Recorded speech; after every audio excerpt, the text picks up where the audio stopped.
सासू माँ, आपका दिमाग तो ठीक है ना? जब से ठंडाई है, आप दिन में 4 बार चाय बना रही हैं। यहाँ पर दूध बहुत महंगा है।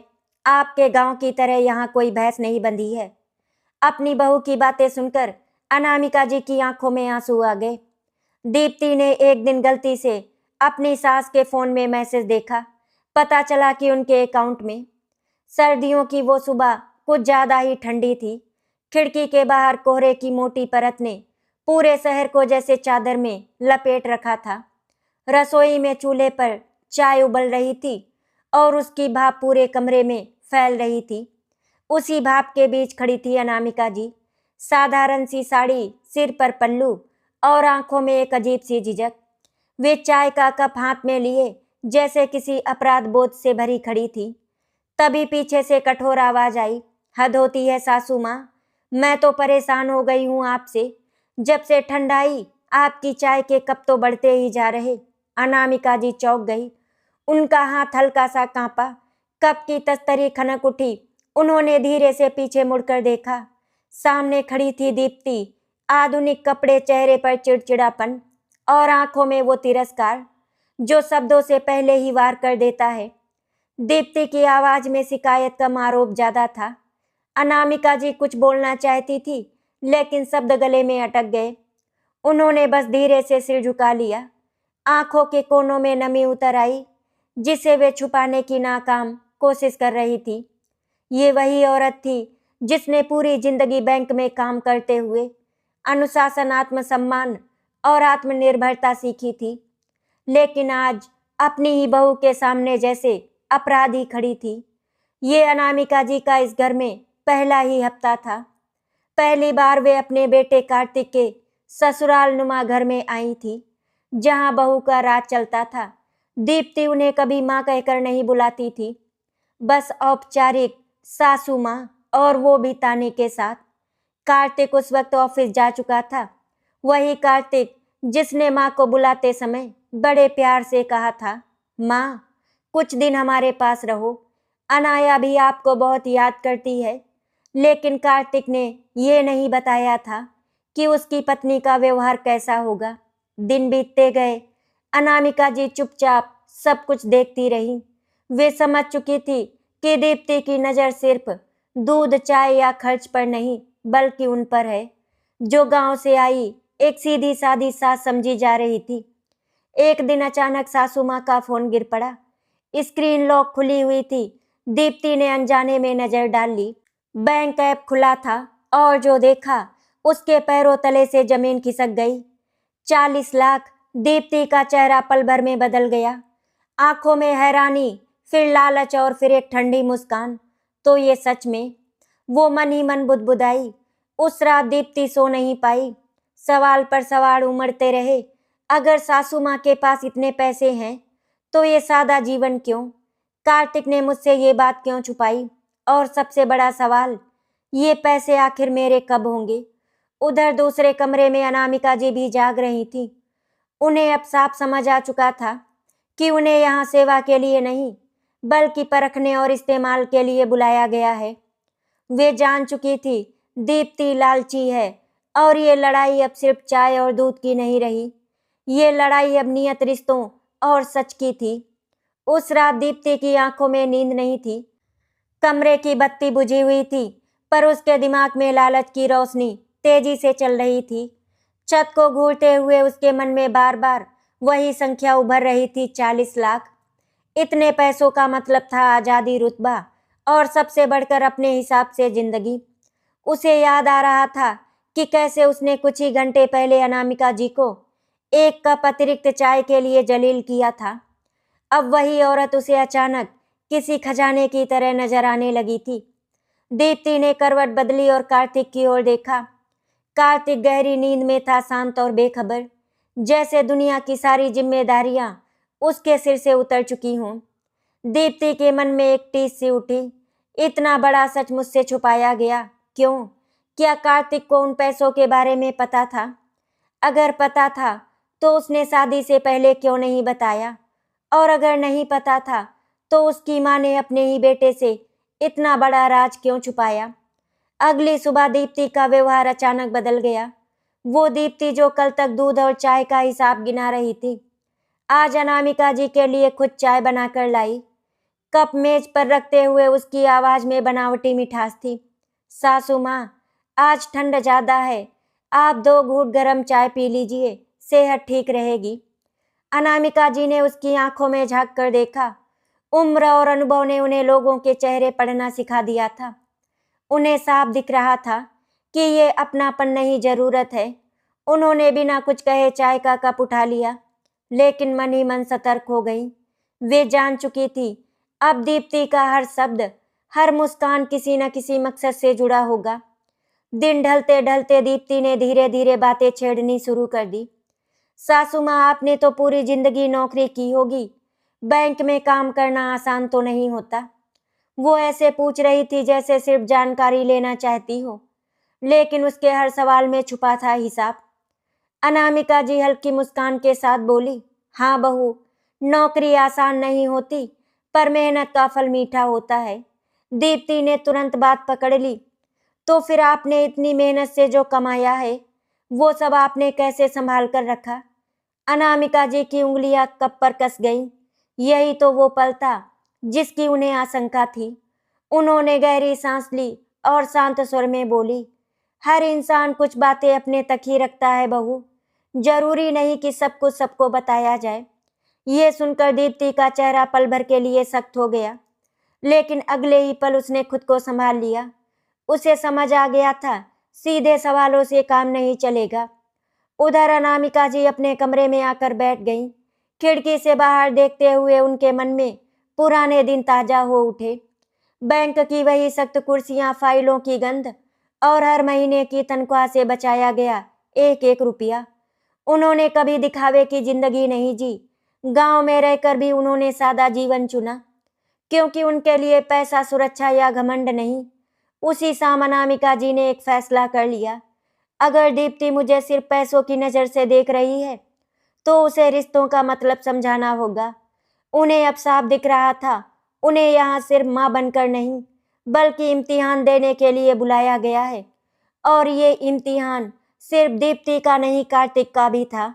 क्योंकि सवाल अब ये नहीं था कि पैसों का सच क्या है, सवाल ये था कि इस सच में रिश्ते बचेंगे या टूटेंगे। सुबह का समय था, घर में हल्की हल्की धूप फैल रही थी, लेकिन भीतर का माहौल ठंडा और बोझिल था। अनामिका जी पूजा के बाद अपने कमरे में बैठी माला फेर रही थी। होठों पर मंत्र थे, पर मन कहीं और भटक रहा था। माँ का मन था अपने बेटे से बात करने का, उससे पूछने का कि उसने अपनी पत्नी से उसकी सच्चाई क्यों छुपाई। लेकिन माँ होने का बोझ अक्सर सवालों को निगल जाता है। कार्तिक नहाकर बाहर आया तो अनामिका जी ने उसे पास बुलाया। बेटा जरा बैठो, तुमसे कुछ बात करनी है। कार्तिक के चेहरे पर हल्की घबराहट आ गई। वो माँ की आंखों से कभी झूठ नहीं छुपा पाया था। वो चुपचाप उनके सामने बैठ गया। बेटा, अनामिका जी ने धीमे स्वर में कहा, तुमने दीप्ति को मेरे बारे में कितना बताया है?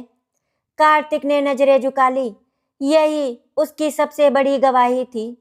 कुछ पल की चुप्पी के बाद वो बोला, माँ, मैंने उसे सब कुछ नहीं बताया, मुझे डर था। डर? अनामिका जी के स्वर में पीड़ा उभर आई। किस बात का डर था तुम्हें बेटा? कार्तिक ने गहरी सांस ली। माँ, दीप्ति पैसों को लेकर बहुत बहुत ज्यादा सोचती है।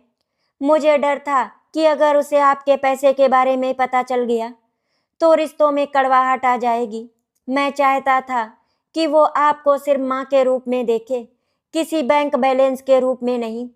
ये सुनकर अनामिका जी की आंखें भर आई। एक माँ के लिए इससे बड़ा दुख और क्या हो सकता था कि उसका बेटा उसकी इज्जत बचाने के लिए झूठ का सहारा ले। उन्होंने धीरे से कार्तिक के सिर पर हाथ रखा। बेटा, रिश्ते झूठ से नहीं, सच से टिकते हैं। देर सवेर सब सामने आ ही जाता है। उसी समय बाहर से दीप्ति की आवाज आई, कार्तिक जल्दी आइए, ऑफिस के लिए देर हो रही है।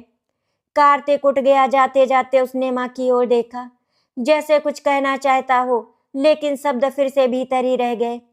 दरवाजा बंद हुआ और अनामिका जी फिर अकेली रह गई। उनकी चुप्पी अब कमजोरी नहीं थी, वो समझदारी थी। वे तय कर चुकी थी कि वे ना तो अपने पैसों का दिखावा करेंगी, ना ही किसी के आगे सफाई देंगी। अगर किसी को उनकी कीमत समझनी है तो बिना पैसों के समझे। दूसरी ओर दीप्ति का मन अब चैन में नहीं था। उसे साफ महसूस हो रहा था कि कार्तिक कुछ छुपा रहा है। उसके ऑफिस जाने के बाद भी उसका ध्यान काम में नहीं लगा। उसके मन में बार बार यही सवाल उठता रहा, अगर सासू माँ के पास इतना पैसा है तो वो अब तक चुप क्यों है? क्या वो मुझे परख रही हैं या फिर वो मुझसे कुछ छिपा रही हैं? शाम को दीप्ति ने एक नई चाल चली। उसने जानबूझकर सबके सामने कहा, सासू माँ, आप चाहे तो अपने पैसे हमारे साथ ही रख सकती हैं। इस उम्र में अकेले संभालना ठीक नहीं होता। ये बात सुनते ही अनामिका जी समझ गई। अब बात साफ हो चुकी है। ये चिंता नहीं थी, ये हक जताने की शुरुआत थी। उन्होंने शांत स्वर में जवाब दिया, बहू, मैंने सारी जिंदगी दूसरों के पैसों की जिम्मेदारी निभाई है। अपने पैसों की जिम्मेदारी भी मैं खुद ही निभा लूंगी। दीप्ति की चेहरे की मुस्कान जम गई। उसके भीतर गुस्सा उबलने लगा। मतलब ये मुझे भरोसे के काबिल नहीं समझती। उसने उसी पल मन ही मन तय कर लिया, अगर सीधे रास्ते से काम नहीं बनेगा तो उसे दूसरा रास्ता अपनाना होगा। और उधर अनामिका जी भी उसी रात एक कागज निकाल कर कुछ लिखने बैठ गईं। वो कोई हिसाब नहीं था बल्कि एक योजना थी। ऐसी योजना जो रिश्तों की असलियत सबके सामने ला देगी। अब खेल शुरू हो चुका था। ये सिर्फ पैसों की नहीं, नियत की परीक्षा थी। रात गहरी हो चुकी थी। घर के हर कमरे में सन्नाटा पसरा था, लेकिन दीप्ति के मन में तूफान मचा हुआ था। अनामिका जी के शांत जवाब ने उसके भीतर एक अजीब सी बेचैनी भर दी। उसे पहली बार एहसास हुआ कि उसकी सास कोई साधारण सीधी सादी गांव की औरत नहीं है जैसा वो समझ बैठी थी। उनकी चुप्पी में भी एक आत्मविश्वास था, और यही आत्मविश्वास दीप्ति को सबसे ज्यादा खटक रहा था। अगली सुबह दीप्ति ने जानबूझकर देर से उठने का नाटक किया। रसोई में जाकर उसने देखा कि अनामिका जी पहले से ही सब काम निपटा चुकी थी। अनाया का दूध, नाश्ता, यहाँ तक कि टिफिन भी तैयार। दीप्ति के मन में झुंझलाहट हुई। इतना काम करने की क्या जरूरत है? अगर ये दिखाना चाहती हैं कि मुझसे ज्यादा जिम्मेदार है तो मैं भी कम नहीं हूँ, उसने मन ही मन सोचा। नाश्ते की मेज पर दीप्ति ने बड़ी चालाकी से बात छेड़ी। सासू माँ, कल मेरी एक सहेली आई थी। वो कह रही थी कि उसकी सास ने अपना सारा पैसा बच्चों के नाम कर दिया है। कितना भरोसा होता है ना ऐसे रिश्तों में। वाक्य अधूरा छोड़कर उसने अनामिका जी की ओर देखा। ये सीधा तीर नहीं था बल्कि जहर में बुझा हुआ सवाल था। अनामिका जी ने चम्मच धीरे से प्लेट में रखी और शांत स्वर में बोली, भरोसा पैसों से नहीं, व्यवहार से बनता है बहू, और हर माँ का अपना तरीका होता है। दीप्ति को जवाब मिल गया था, पर वैसा नहीं जैसा वो चाहती थी। उसे समझ आ गया था कि इशारों से बात आगे नहीं बढ़ेगी। इसी बीच एक दिन दीप्ति ने जानबूझकर अनामिका जी को अकेला छोड़कर घर की सारी जिम्मेदारी उन पर डाल दी। वो देर शाम तक बाहर रही। घर लौटी तो घर में हल्की सी अव्यवस्था देखकर उसने ऊंची आवाज में कहना शुरू कर दिया, सासू माँ, आपसे तो ये सब संभलता ही नहीं। इस उम्र में आराम करना चाहिए, काम नहीं। उसके शब्दों में चिंता कम और ताना ज्यादा था। अनामिका जी ने कुछ नहीं कहा, लेकिन उनका मन भीतर से आहत हो गया। उन्हें लगा जैसे उनकी मेहनत को उनकी उम्र के बोझ से तौला जा रहा हो। उसी रात अनामिका जी अपने कमरे में बैठी देर तक सोचती रही। मैंने अपनी पूरी जिंदगी बैंक में काम किया, लोगों की सच्चाई को कागजों से नहीं, नियत से परखा। अब अपनी ही बहू की परीक्षा लेने का समय आ गया है। अगले दिन अनामिका जी ने अचानक दीप्ति से कहा, बहू, मुझे जरा बैंक का काम है, मेरे साथ चल दोगी? दीप्ति के कान खड़े हो गए।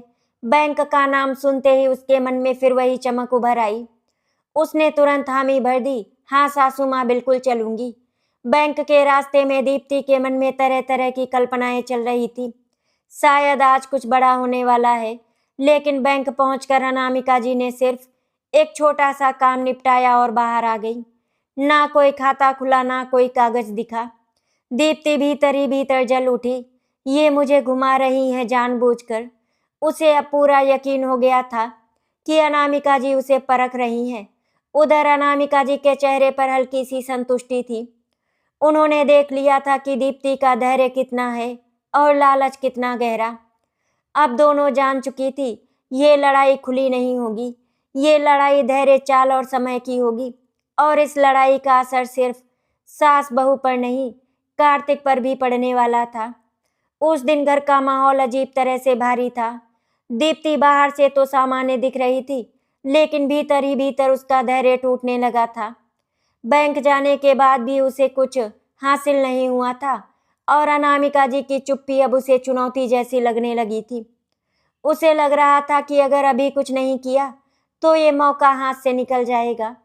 शाम को कार्तिक देर से घर लौटा, थका हुआ, उलझा हुआ। दीप्ति ने मौका देखकर धीरे धीरे बात शुरू की। कार्तिक, एक बात पूछूं? उसकी आवाज में आज बनावटी नरमी नहीं बल्कि सीधा सवाल था। हाँ पूछो, कार्तिक ने बिना शक किए कहा। तुम्हारी मम्मी के पास कितने पैसे हैं? ये सवाल जैसे कमरे में गूंज गया। कार्तिक चौंक गया। उसने दीप्ति की तरफ देखा। उनकी आंखों में वही चमक थी जो अनामिका जी देख चुकी थी। तुम ये सब क्यों पूछ रही हो? कार्तिक की आवाज सख्त हो गई। क्योंकि मैं तुम्हारी पत्नी हूँ, दीप्ति ने तुरंत जवाब दिया। और अगर घर में इतना बड़ा सच छुपाया जा रहा है तो मुझे जानने का हक है। कार्तिक चुप हो गया, वही चुप्पी जो अनामिका जी को सबसे ज्यादा डराती थी।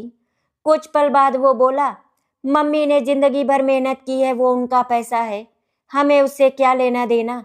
ये सुनते ही दीप्ति का धैर्य टूट गया। क्या मतलब हमें क्या लेना देना? कल को वही पैसा अनाया के काम आएगा और अगर आपकी मम्मी को कुछ हो गया तो? उसने बात को भावनाओं का रंग देने की कोशिश की, लेकिन भीतर का लालच साफ झलक रहा था। कार्तिक को पहली बार अपनी पत्नी पर गुस्सा आया। बस करो दीप्ति, मम्मी जिंदा है, सक्षम है और अपने फैसले खुद ले सकती हैं। दीप्ति ने कुछ नहीं कहा, लेकिन उसके मन में एक और चाल जन्म ले चुकी थी। अगले दिन उसने अनामिका जी के सामने जानबूझकर अनाया को आगे कर दिया। दादी, आपको पता है ना, आपकी पोती को अच्छे स्कूल में डालना है, बहुत खर्चा होगा, उसने मासूमियत ओढ़कर कहा। अनामिका जी ने अनाया को गोद में बिठाया, उसके बालों पर हाथ फेरा और शांत स्वर में बोली, बेटा, बच्चे की जिम्मेदारी माँ बाप की होती है, दादी नानी तो बस सहारा होती हैं, विकल्प नहीं। ये जवाब दीप्ति को चुभ गया। उसे लगने लगा कि हर रास्ता बंद होता जा रहा है। उसी रात दीप्ति ने सबसे खतरनाक कदम उठाया। उसने कार्तिक के नाम पर एक झूठी कहानी गढ़ दी। आपकी मम्मी गांव में सबको बताती फिरती हैं कि यहाँ उन्हें नौकरानी की तरह रखा जाता है। ये सुनकर कार्तिक का खून खौल उठा। वो सीधा माँ के कमरे में पहुंचा। माँ, क्या आप मेरे बारे में? उसकी आवाज में दुख था, शक था। अनामिका जी ने बेटे का चेहरा देखा और उसी पल समझ गई, लालच ने अब रिश्तों में जहर घोलना शुरू कर दिया है। उन्होंने गहरी सांस ली और कहा, बेटा, मैं किसी से कुछ नहीं कहती, लेकिन अगर तुम मुझ पर भरोसा नहीं कर सकते तो मेरे पास यहाँ रहने का कोई कारण नहीं। कार्तिक का दिल कांप उठा और दीप्ति दूर खड़ी चुपचाप ये दृश्य देख रही थी। उसे लग रहा था कि उसका दांव सही जगह लगा है, लेकिन वो ये नहीं जानती थी कि यही उसका सबसे बड़ा गुनाह बनने वाला है। रात का सन्नाटा अब बोझ बन चुका था। अनामिका जी अपने कमरे में बैठी थी। सामने खुला सूटकेस रखा था। कपड़े तय करते हुए उनके हाथ कांप नहीं रहे थे, लेकिन दिल भीतर से बार बार टूट रहा था। ये वही घर था जहां वे माँ बनकर आई थी और अब बोझ बनकर महसूस कर रही थी। दरवाजे के बाहर कार्तिक खड़ा था। वो भीतर आना चाहता था, लेकिन अपराध बोध ने उसके पांव जकड़ लिए थे। दीप्ति ने जो कहा था और माँ ने जो नहीं कहा, उसी के बीच वो फंस गया था। अगर माँ सच बोल रही है तो? ये सवाल उसे अंदर से कचोट रहा था। सुबह होते ही अनामिका जी ने सबको बुलाया। उनकी आवाज में ना गुस्सा था, ना ही आक्रोश, बस एक ठहराव था। मैं आज वापस जा रही हूँ, उन्होंने सीधा कहा। कार्तिक हड़बड़ा गया। माँ, ये आप क्या कह रही हैं? मैंने कुछ गलत कहा तो माफ कर दीजिए। अनामिका जी ने बेटे की ओर देखा। वही बेटा जिसके लिए उन्होंने अपनी पूरी जिंदगी खपाई थी। बेटा, गलती शब्दों से नहीं होती, शक से होती है, और जहाँ शक हो वहाँ माँ का रहना ठीक नहीं। दीप्ति चुप थी। उसके चेहरे पर ना डर ना पछतावा था, बस एक ठंडी तसल्ली थी, जैसे कोई जंग जीत ली हो। उसे लग रहा था कि अब रास्ता साफ है। अनामिका जी ने अनाया को गले लगाया। बच्ची उनकी साड़ी पकड़कर रो पड़ी। दादी आप फिर कब आओगी? उस मासूम के सवाल ने अनामिका जी के कलेजे में छुरा सा घूप दिया। उन्होंने खुद को संभालते हुए कहा, जब घर में प्यार बुलाएगा तब। बस इतना कहकर वे दरवाजे की ओर बढ़ गई। उसी पल कार्तिक का सब्र टूट गया। माँ रुको, उसकी आवाज भर्रा गई। अगर आप चली गई तो मैं खुद को कभी माफ नहीं कर पाऊंगा। अनामिका जी रुक गई। उन्होंने सूटकेस नीचे रखा और कहा, तो फिर आज एक काम करो, आज शाम मैं सब सच सबके सामने रखूंगी। उसके बाद तुम खुद तय करना किसका साथ देना है। दीप्ति के चेहरे का रंग उड़ गया। सच? कौन सा सच? उसने पहली बार घबरा कर पूछा। अनामिका जी की आंखों में आज पहली बार शक्ति थी, जिससे तुम अब तक भागती रही हो। शाम को घर में अजीब सा तनाव था। कार्तिक, दीप्ति और अनामिका जी तीनों आमने सामने बैठे थे। अनामिका जी ने अपने बैग से कुछ कागज निकाले। मैं एक रिटायर्ड बैंक अधिकारी हूँ, उन्होंने शांत स्वर में कहा। और हाँ, मेरे खाते में 40 लाख रुपए हैं। लेकिन ये पैसे सिर्फ जमा पूंजी नहीं है, ये मेरी पूरी जिंदगी की कहानी है। उन्होंने कागज आगे बढ़ाए। और ये मेरी वसीयत का मसौदा है। दीप्ति के हाथ कांपने लगे। वसीयत? उनकी आवाज सूख गई। अनामिका जी ने आगे कहा, मैंने तय किया था कि जो मुझे इंसान समझेगा उसे ही मेरा भरोसा मिलेगा। लेकिन पिछले कुछ दिनों में मैंने देख लिया, यहाँ मुझे सिर्फ एक रकम समझा गया। कार्तिक की आंखों में आंसू बहने लगे। उसे आज समझ आ गया था कि असली गलती कहाँ हुई थी। अनामिका जी ने आखिरी बात कही, आज के बाद मैं किसी को कुछ साबित नहीं करूंगी। अब जो होगा सच के आधार पर होगा। और इसी के साथ कहानी एक ऐसे मोड़ पर आ गई जहां अब दीप्ति की असली परीक्षा शुरू होने वाली थी। कमरे में अजीब सी खामोशी छाई हुई थी। दीवार पर लगी घड़ी की टिक टिक भी अब तेज लग रही थी, जैसे हर सेकंड किसी बड़े फैसले की गवाही दे रही हो। अनामिका जी के हाथ में वसीयत के कागज थे और सामने बैठे कार्तिक और दीप्ति दोनों की सांसें थमी हुई थी। अनामिका जी ने चश्मा ठीक किया और फिर से बोलना शुरू किया। मैंने ये वसीयत बहुत पहले लिखी थी, उस दिन जब मैंने बैंक से रिटायरमेंट लिया था। दीप्ति की आंखें कागजों पर जमी थी। उसका दिल जोर जोर से धड़क रहा था। अब सब साफ हो जाएगा। उसे लग रहा था कि बस कुछ ही पलों में उसका सपना हकीकत बन जाएगा। अनामिका जी ने पढ़ना शुरू किया। मेरी मृत्यु के बाद मेरी सारी जमा पूंजी और संपत्ति, दीप्ति ने अनजाने में अपने हाथ कस लिए, उस इंसान को मिलेगी जो मेरे जीवन के अंतिम वर्षों में मुझे बोझ नहीं इंसान समझे। ये पंक्ति सुनते ही दीप्ति के चेहरे का रंग उड़ गया। ये क्या मतलब हुआ? उसकी आवाज कांपने लगी। अनामिका जी ने कागज नीचे रखा और सीधे दीप्ति की आंखों में देखा। मतलब साफ है बहू, पैसा रिश्ते नहीं बनाता, रिश्ते तय करते हैं कि पैसा किसका होगा। कार्तिक की आंखों से आंसू बह रहे थे। माँ, आपने मुझ पर भरोसा नहीं किया, उसने टूटी हुई आवाज में पूछा। अनामिका जी ने बेटे का हाथ थाम लिया। बेटा, भरोसा किया था तभी तो तुम्हें कुछ नहीं बताया। मुझे लगा तुम बिना लालच के मुझे माँ मानोगे। ये सुनकर कार्तिक फूट फूट कर रो पड़ा। माँ, मुझसे बहुत बड़ी गलती हो गई। उधर दीप्ति अब खुद को रोक नहीं पाई। तो क्या आपने ये सब जानबूझकर किया? उसके शब्दों में अब मिठास नहीं, जहर था। हमें परखने के लिए हमारी जिंदगी को एक परीक्षा बना दिया। अनामिका जी शांत रहीं। मैंने किसी की परीक्षा नहीं ली बहू, मैंने सिर्फ लोगों को खुद को दिखाने का मौका दिया। ये सुनते ही दीप्ति का धैर्य टूट गया। तो साफ कहिए ना, आपको मैं पसंद नहीं हूँ। आप चाहती ही नहीं कि आपका पैसा मेरे या मेरी बेटी के काम आए। अनामिका जी ने गहरी सांस ली। मैं चाहती थी कि मेरी पोती मुझसे प्यार करे, मेरे पैसे से नहीं। कमरे में सन्नाटा छा गया। दीप्ति को पहली बार एहसास हुआ कि उसने कितनी बड़ी गलती कर दी है। लालच में उसने ना सिर्फ अपनी सास बल्कि अपने पति का भरोसा भी खो दिया है। लेकिन अभी कहानी खत्म नहीं हुई थी। अनामिका जी ने आखिरी कागज निकाला। और हाँ, मैंने एक नई वसीयत भी तैयार करवाई है। दीप्ति की आंखों में फिर से डर और उम्मीद एक साथ उभर आई। नई वसीयत?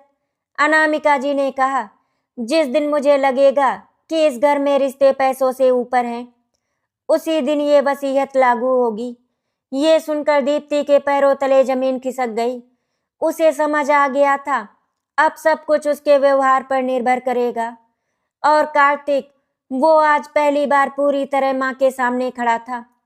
माँ, उसने दृढ़ स्वर में कहा, अगर आपको यहाँ रुकना है तो मेरी वजह से रुकिए, और अगर जाना है तो मैं आपको खुद छोड़ने चलूंगा। अनामिका जी की आंखों में नमी आ गई। ये पहला संकेत था कि उनका बेटा जाग चुका है, लेकिन दीप्ति के मन में अब भी एक आखिरी सवाल घूम रहा था। क्या वो सच में बदल पाएगी, या लालच उसे फिर उसी रास्ते पर ले जाएगा? उसी रात दीप्ति सो नहीं पाई। कमरे की बत्तियां बुझी थी, लेकिन उसका मन उजाले में नंगा खड़ा था। अनामिका जी की कही एक एक बात उसके कानों में गूंज रही थी। मैं चाहती थी कि मेरी पोती मुझे प्यार करे, मेरे पैसों से नहीं। वो पहली बार खुद से भाग नहीं पा रही थी। उसे याद आया कि कैसे उसने सासू माँ की चाय गिनी थी, दूध का हिसाब रखा था, और हर मुस्कान के पीछे कोई न कोई मतलब छुपाया था। अब वही मुस्कान उसे आईने में सबसे बदसूरत लग रही थी। बगल में सोया कार्तिक करवटें बदल रहा था। दीप्ति ने उसका चेहरा देखा, थका, उदास, टूटा हुआ। ये वही आदमी था जिसने हर बार उसका साथ दिया था, लेकिन आज उसकी वजह से माँ और बेटे के बीच दीवार खड़ी हो गई थी। दीप्ति की आंखों से आंसू बह निकले, लेकिन ये आंसू अब स्वार्थ के नहीं थे, ये डर और पछतावे के थे। सुबह दीप्ति सबसे पहले उठी। रसोई में जाकर उसने बिना आवाज किए काम शुरू कर दिया। ना कोई दिखावा, ना कोई सवाल। अनामिका जी जब बाहर आई तो उन्होंने देखा अनाया तैयार थी। नाश्ता लगा था और दीप्ति चुपचाप एक कोने में खड़ी थी। सासू माँ, दीप्ति की आवाज भर्रा गई, मैं आपसे कुछ कहना चाहती हूँ। अनामिका जी ने उसे देखा, पर चेहरे पर कोई भाव नहीं बदला। कहो बहू, दीप्ति ने पहली बार आंखें झुकाई। मुझसे बहुत बड़ी गलती हो गई। मैंने आपको माँ नहीं मौका समझा। अगर आप चाहे तो मुझे सजा दीजिए, लेकिन मेरी बेटी से उसका प्यार मत छीनिए। ये कोई नाटकीय माफी नहीं थी। शब्द टूटे हुए थे, आवाज कांप रही थी, और आत्मसम्मान जमीन पर पड़ा था। अनामिका जी कुछ देर चुप रही। उन्होंने अनाया की ओर देखा, जो मासूम आंखों से उन्हें देख रही थी। फिर धीरे से बोली, बहू, गलती हर इंसान करता है। फर्क सिर्फ इतना होता है कि कोई गलती को ढकता है और कोई उसे स्वीकार करता है। दीप्ति फूट फूट कर रो पड़ी। मुझे डर लगता था सासू माँ कि मैं इस घर में अकेली पड़ जाऊंगी। पैसा मुझे सुरक्षा लगता था। अनामिका जी की आंखें भी नम हो गई। सुरक्षा पैसा नहीं देता बहू, रिश्ते देते हैं। कार्तिक दूर खड़ा ये सब देख रहा था। पहली बार उसे लगा कि शायद टूटे हुए रिश्ते पूरी तरह खत्म नहीं हुए हैं, बस घायल हैं। लेकिन अनामिका जी ने उसी समय एक बात साफ कर दी, मेरी वसीयत आज भी नहीं बदलेगी। भरोसा वक्त से बनता है, आंसुओं से नहीं। ये सुनकर दीप्ति ने सिर हिला दिया। मुझे कोई जल्दी नहीं है माँ जी। अगर कभी आप मुझे सच में अपनी बहू माने, वही मेरे लिए सबसे बड़ा धन होगा। ये वाक्य अनामिका जी के दिल को छू गया। उन्हें एहसास हुआ शायद ये बदलाव डर से नहीं, समझ से आया है। लेकिन कहानी अभी पूरी नहीं हुई थी, क्योंकि बदलाव को साबित करने के लिए सिर्फ एक माफी काफी नहीं होती, उसे निभाना पड़ता है। और वही असली परीक्षा अब शुरू होने वाली थी। दिन बीतने लगे। घर की हवा पहले जैसी नहीं रही, लेकिन पूरी तरह साफ भी नहीं हुई थी। दीप्ति अब हर काम चुपचाप करती थी, ना कोई दिखावा, ना कोई सवाल। वो अनामिका जी की पसंद का ध्यान रखती, उनकी दवाइयों का समय पूछती, और सबसे अहम बात, अब उसने कभी पैसों की चर्चा तक नहीं की। लेकिन अनामिका जी जानती थी कि इंसान का असली चेहरा समय की मार में ही सामने आता है। इसीलिए उन्होंने जानबूझकर खुद को पीछे खींच लिया। ना सलाह, ना हस्तक्षेप। वे बस देख रही थी बहू का व्यवहार, हालात बदलने पर भी वैसा ही रहता है या नहीं। एक दिन अचानक अनामिका जी की तबीयत बिगड़ गई। तेज बुखार, कमजोरी और चक्कर। कार्तिक ऑफिस में था। घर में सिर्फ दीप्ति और अनाया थी। ये वही पल था जहां पहले वाली दीप्ति शायद झुंझला जाती और बोझ समझती, लेकिन आज दीप्ति घबरा गई। उसने बिना देर किए सासू माँ को संभाला, डॉक्टर को बुलाया, दवाइयाँ लाई और पूरी रात उनके पास बैठी रही। अनामिका जी अर्ध बेहोशी में थी, लेकिन उन्हें महसूस हो रहा था आज कोई स्वार्थ हाथ नहीं बल्कि फिक्र से भरा हाथ उनके माथे पर था। रात के तीसरे पहर अनामिका जी की आंख खुली। सामने दीप्ति बैठी थी, थकी हुई आंखों में लालिमा, लेकिन चेहरे पर सुकून की सांस सुरक्षित है। अनामिका जी ने धीमे स्वर में पूछा, बहू तुम सोई नहीं? दीप्ति की आंखें भर आई। अगर आपको कुछ हो जाता सासू माँ, तो मैं खुद को कभी माफ नहीं कर पाती। ये वाक्य किसी योजना का हिस्सा नहीं था, ये डर से निकली सच्ची बात थी। अगले दिन जब कार्तिक घर आया और सब हालात देखे, उसकी आंखों में राहत और गर्व दोनों थे। दीप्ति तुमने, वो पूरा वाक्य बोल नहीं पाया। दीप्ति ने बस इतना कहा, आज अगर माँ को कुछ हो जाता तो पैसे नहीं सिर्फ खालीपन बचता। ये सुनकर अनामिका जी के दिल में कुछ पिघला। उन्हें एहसास हुआ शायद ये बदलाव अस्थायी नहीं है। शाम को अनामिका जी ने दीप्ति को अपने पास बुलाया। बहू, उन्होंने शांत स्वर में कहा, आज तुमने जो किया वो किसी वसीयत में नहीं लिखा जा सकता। दीप्ति ने सिर झुका लिया। मुझे कुछ नहीं चाहिए सासू माँ, बस आपकी नज़र में गिरना नहीं चाहती। अनामिका जी ने पहली बार उसका हाथ अपने हाथ में लिया। वो छोटा सा स्पर्श था, लेकिन वर्षों की दूरी को कम कर देने वाला था। फिर भी उन्होंने आखिरी बात कही, एक दिन की परीक्षा पास कर लेना आसान होता है, जिंदगी की परीक्षा रोज होती है। दीप्ति ने बिना हिचक कहा, मैं हर रोज देने को तैयार हूँ। अब सवाल सिर्फ इतना रह गया था, क्या ये रिश्ता सच में नई शुरुआत के लायक है? सुबह की धूप आज कुछ अलग थी। खिड़की से छनकर आती रोशनी अनामिका जी के चेहरे पर ठहर गई थी। वे बिस्तर पर बैठी थी, कमजोर, लेकिन मन से पहले से कहीं ज्यादा मजबूत। बीमारी ने उनके शरीर को थकाया था, पर मन को साफ कर दिया था। अब उन्हें किसी परख की जरूरत नहीं थी। उन्होंने वो देख लिया था जो कागजों में कभी नहीं लिखा जा सकता। दीप्ति चुपचाप कमरे में आई, हाथ में काढ़ा था, आंखों में वही संकोच जो पिछले कई दिनों से उसका स्थायी भाव बन गया था। सासू माँ, थोड़ा गर्म है, धीरे पीजिएगा। उसकी आवाज में अब डर नहीं, अपनापन था। अनामिका जी ने कप लिया और दीप्ति को अपने पास बैठने का इशारा किया। बहू, आज मुझे बैंक जाना है। दीप्ति का दिल एक पल के लिए तेज धड़कने लगा, लेकिन उसने कोई सवाल नहीं किया। ठीक है सासू माँ, मैं साथ चलूंगी। कार्तिक भी साथ गया। रास्ते भर कोई ज्यादा बात नहीं हुई। तीनों अपने अपने मन से लड़ रहे थे। बैंक पहुंचकर अनामिका जी ने वही पुरानी कुर्सी देखी, वही माहौल जहां उन्होंने अपनी जिंदगी के सबसे ईमानदार साल गुजारे थे। उन्होंने काउंटर पर जाकर एक फाइल रखी। मैं अपनी वसीयत में बदलाव करना चाहती हूँ, उनका स्वर स्थिर था। दीप्ति का दिल बैठ सा गया। उसने नजरें झुका ली। अब जो होगा स्वीकार है, उसने मन ही मन कहा। कुछ औपचारिकताओं के बाद अनामिका जी ने दस्तखत किए, फिर बाहर निकलकर कार्तिक और दीप्ति की ओर देखा। चलो घर चलते हैं। घर आकर अनामिका जी ने सबको बैठाया। अनाया गोद में थी, खिलखिलाती हुई, बेखबर। बड़े लोग जिंदगी के सबसे बड़े फैसले ले रहे थे। अनामिका जी ने बोलना शुरू किया, मैंने अपनी वसीयत बदल दी है। कार्तिक ने माँ की ओर देखा। माँ, अनामिका जी मुस्कुराई, मेरी सारी जमा पूंजी अब किसी एक के नाम नहीं होगी। दीप्ति का दिल बैठ गया। शायद यही ठीक है, उसने सोचा। मैंने तय किया है कि ये पैसा अनाया के भविष्य के लिए जाएगा, उसकी पढ़ाई, उसकी जिंदगी, उसके लिए। कार्तिक की आंखों में सुकून उतर आया। और आप माँ? अनामिका जी ने दीप्ति की ओर देखा। और मेरे हिस्से में रिश्ते आएंगे। दीप्ति फूट फूट कर रो पड़ी। सासू माँ, आपने मुझ पर भरोसा कर लिया। अनामिका जी ने उसका सिर अपने कंधे पर रख लिया।